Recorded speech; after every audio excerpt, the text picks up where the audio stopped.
When we're talking about adults who use marijuana and what impact the drug has on their mental health and intelligence, experts have been unable to make many definitive statements.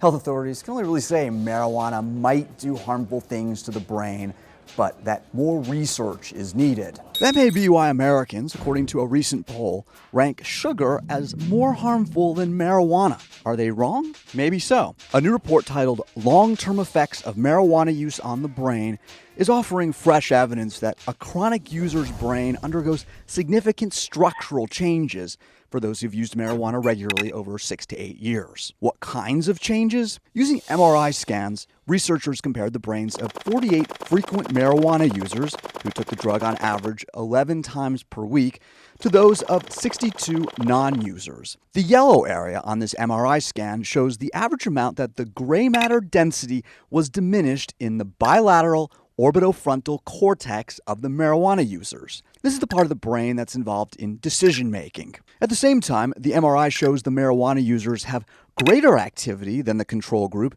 in another section of the brain, called the forceps minor. This is the white matter that connects the brain's frontal lobes. That means, according to the researchers, the pot smokers have more connections to facilitate communication between these lobes, and the more efficient communication makes it more responsive to the environment. Why would marijuana users have higher connectivity? And isn't that a good thing? Not necessarily. The report suggests this part of the brain may be compensating for gray matter losses. However, the study finds that over years of regular use, those increased connections wither away, meaning the brain may be losing its ability to compensate for lost gray matter. Then what happens? A leading marijuana scientist not involved in this particular study says these long-time users could be at increased risk to be driven by immediate rewards and not looking for more long-term gratification, and may be more vulnerable to mood and anxiety problems. The authors of the study admit they found no correlation between an individual's IQ and reduced gray matter in the orbitofrontal cortex. They don't know whether heavy pot users had less gray matter to begin with, making them more prone to using the drug. And if so, whether marijuana made those structural deficiencies worse.